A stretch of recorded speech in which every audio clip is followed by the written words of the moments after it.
اعوذ باللہ من الشیطان الرجیم بسم اللہ الرحمن الرحیم وقفینا علی آثارہم بعیسی ابن مریم مصدقا لما بین یدیہ من التوراۃ وآتیناہ الانجیل فیہ ھدی ونور ومصدقا لما بین یدیہ من التوراۃ وھدی وموعظۃ للمتقین صدق اللہ العظیم۔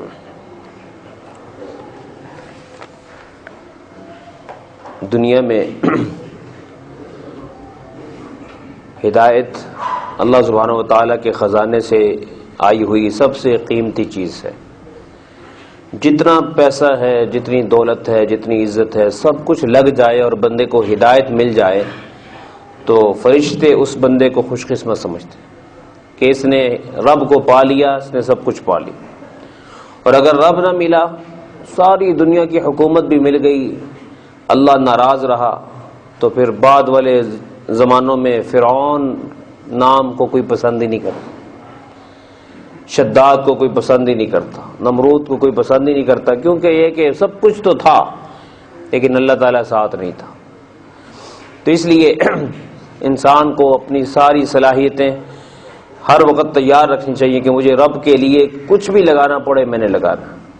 حضرت سلمان فارسی رضی اللہ عنہ کے بارے میں آتا ہے کہ مجوسی تھے اور آتش کدہ جلایا کرتے تھے، لیکن گرجا گھر دیکھا اور اس میں عبادت ہوتی دیکھی۔ اس دور میں وہی سچا مذہب تھا عیسائیت کا، مسیحیت کا۔ وہاں آئے تو والدین ناراض ہو گئے، انہوں نے باندھ کے رکھ دیا گھر میں۔ وہاں بڑی مشکل سے بچا کے اپنے آپ کو نکلے، ایک قافلے کے ساتھ چلے اور شام تک آئے۔ انہوں نے آگے دھوکہ دے کر بیچ دیا اور کئی سال تک یہ بکے ہوئے غلام کی طرح کام کرتے رہے، لیکن کبھی بھی انہوں نے افسوس نہیں کیا کہ میرے ساتھ کیا ہوا، کہنے کہ نہیں بس مجھے سچائی چاہیے۔ تو ان کے اساتذہ بھی انتقال کرتے رہے۔ آخری استاد سے انہوں نے پوچھا کہ آپ تو دنیا سے جانے والے ہیں، اب میں کیا کروں گا؟ ان کا جی کہ تم مدینہ منورہ کی طرف، یثرب کی طرف جاؤ، وہاں آخری نبی آنے والے ہیں۔ چنانچہ یہ اس طرف نکلے تو دھوکہ ہوا اور غلام بنائے گئے اور بکتے بکاتے پھر مدینہ منورہ آئے۔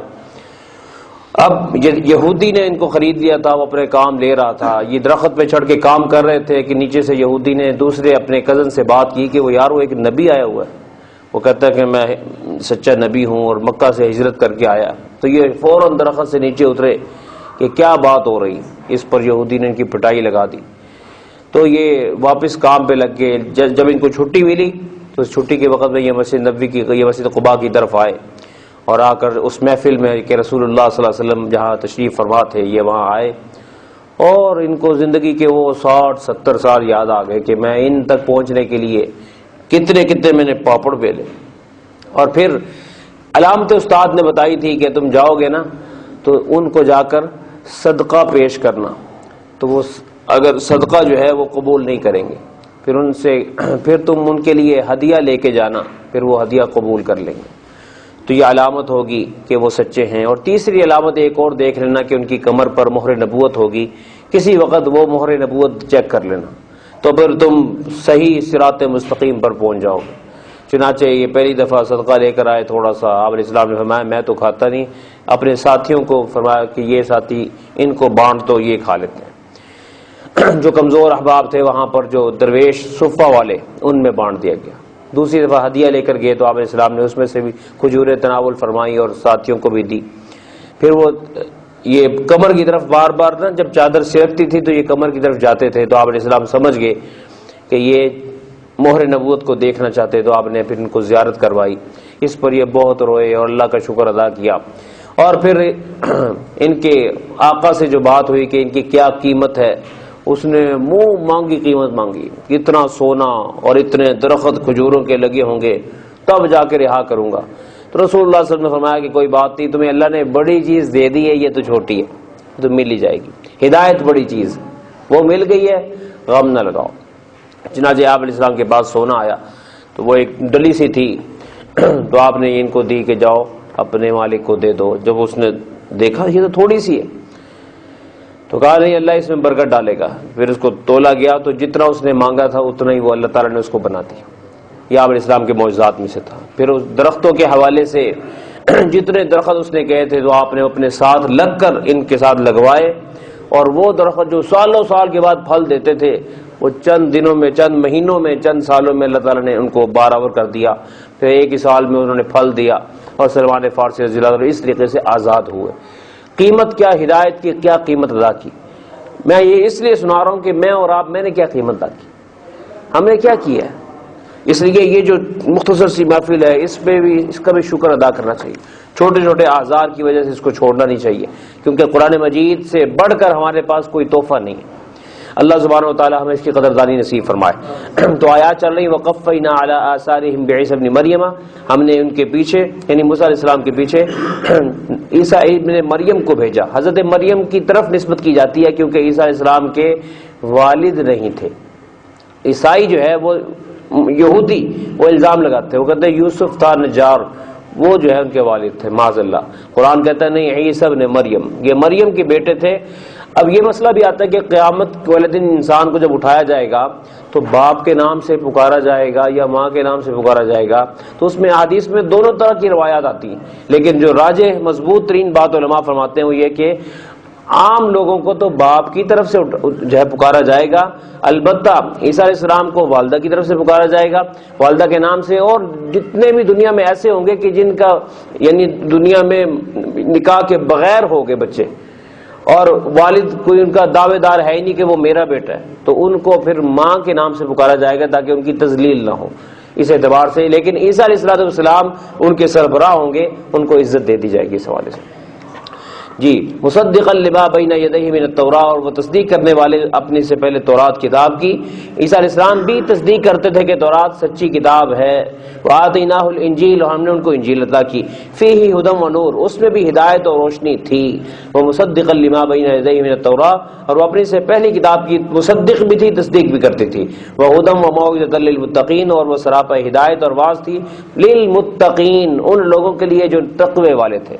آپ نے سورہ فاتحہ جب شروع کی تھی تو سورہ بقرہ جب پہلی آیت آئی ھدی للمتقین، یہاں بھی موعظۃ للمتقین، کہ تورات میں بھی اسی کے لیے ہدایت تھی جو تقوی والا تھا، قرآن میں بھی اسی کے لیے ہدایت ہے تقوی والا۔ تقوی سے مراد وہ نہیں کہ پورے دین شریعت پہ چل رہا ہو، تقوی سے مراد یہ ہے کہ جو انسان اللہ تعالیٰ رب کی ناراضگی سے بچنا چاہتا ہو، یعنی سنسیئر ہو، سنجیدہ ہو، جو مذاق میں ہر بات کو ٹال دینا، اسے ہدایت نہیں ملتی۔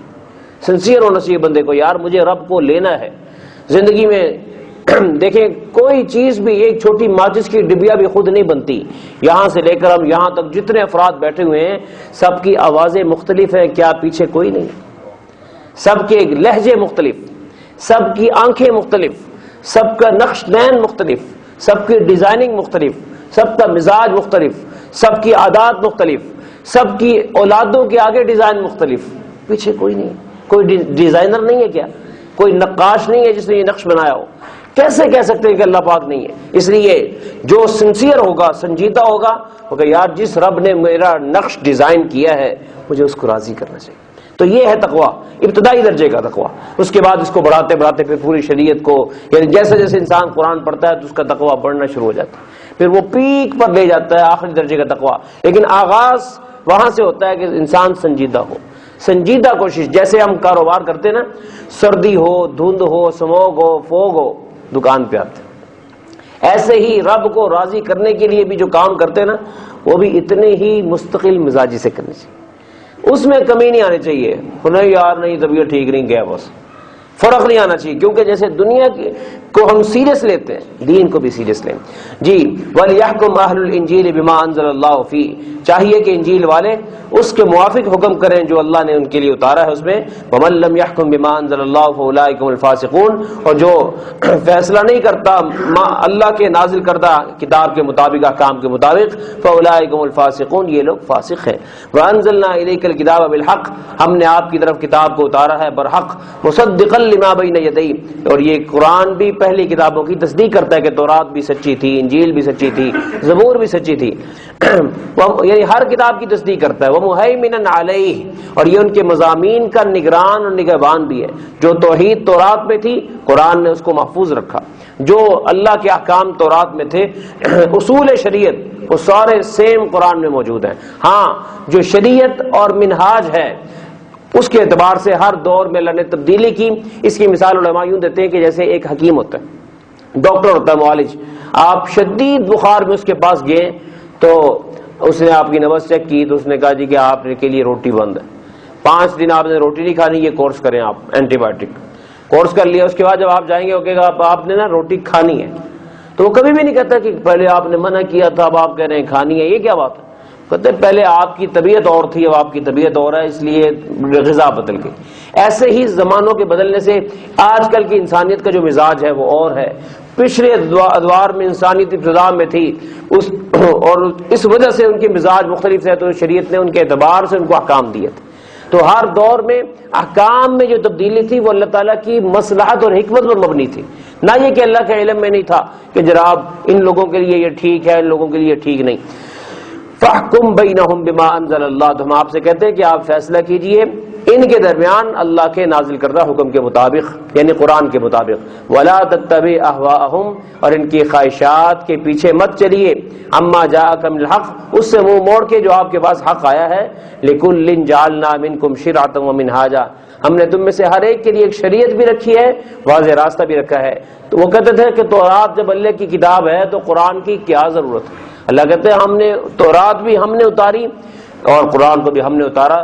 اسی طریقے سے وہ لوگ کیا کرتے تھے کہ خانہ کعبہ سے نفرت کرتے تھے، بیت المقدس سے محبت کرتے تھے.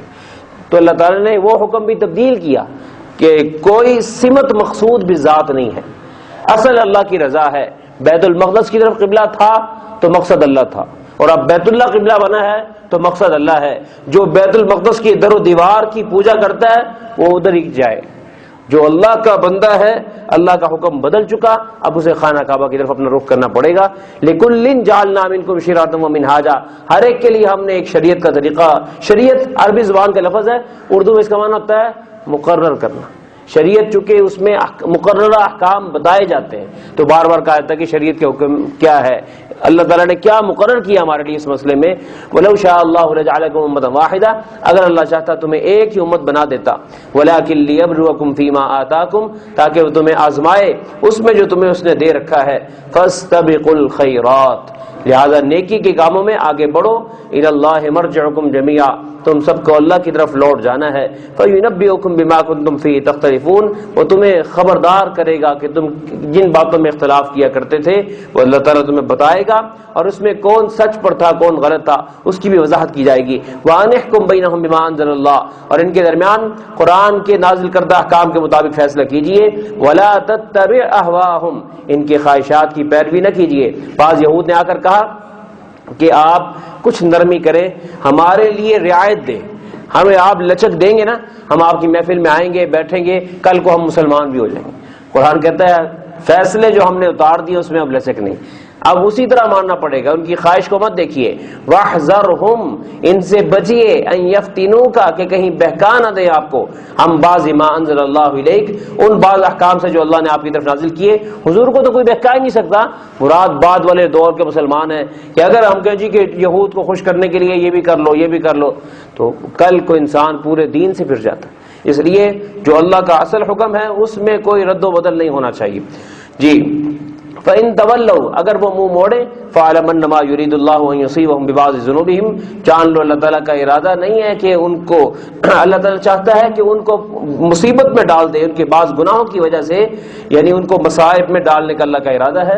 وَإِنَّ كَثِيرًا مِّنَ النَّاسِ لَفَاسِقُونَ، اور لوگوں میں سے اکثریت اللہ کی بات کو چھوڑ دیتے ہیں، نافرمانی کے راستے پہ چل پڑتے ہیں. أَفَحُكْمَ الْجَاهِلِيَّةِ يَبْغُونَ، کیا جاہلیت کا فیصلہ چاہتے ہیں جو اسلام سے پہلے تھا. وَمَنْ أَحْسَنُ مِنَ اللَّهِ حُكْمًا لِقَوْمٍ يُوقِنُونَ، حالانکہ جو لوگ اللہ پہ یقین رکھنے والے ہیں ان کے ہاں اللہ سے بہتر کوئی اور فیصلہ کرنے والا نہیں. لہذا قرآن جیسے یہود نے تورات کو مانا لیکن تورات کی نہیں مانی، مسلمانوں سے کہا جا رہا ہے کہ تورات والوں نے تورات کی نہیں مانی، ہم انہیں فاسق فاجر قرار دیتے. مسلمانوں سے کہا جا رہا ہے کہ تم بھی اگر قرآن کو مانو گے، چومو گے، چاٹو گے، قرآن کے نام پر جلسے کرو گے، لیکن قرآن کے نظام کو نہیں مانو گے، ہم تمہارے ساتھ بھی پھر بدل دیں گے اپنا رویہ. اس لیے اپنا رویہ، اگر تم چاہتے ہو کہ ہمارا رویہ تمہارے ساتھ صحیح رہے تو پھر اپنے آپ کو قرآن کے مطابق بناؤ. جو احکام ہے، سود کا حکم ہے مانو اس کو، پردے کا حکم ہے اس کو مانو، ختم نبوت ہے اس کو مانو، اس میں رد و بدل مت کرو. تبدیلی کرو گے ہمارے فیصلے تمہارے لیے بدل جائیں گے۔ اللہ تعالی ہمیں دین کی سمجھ عطا فرمائے۔ وآخر دعوانا الحمدللہ رب العالمین۔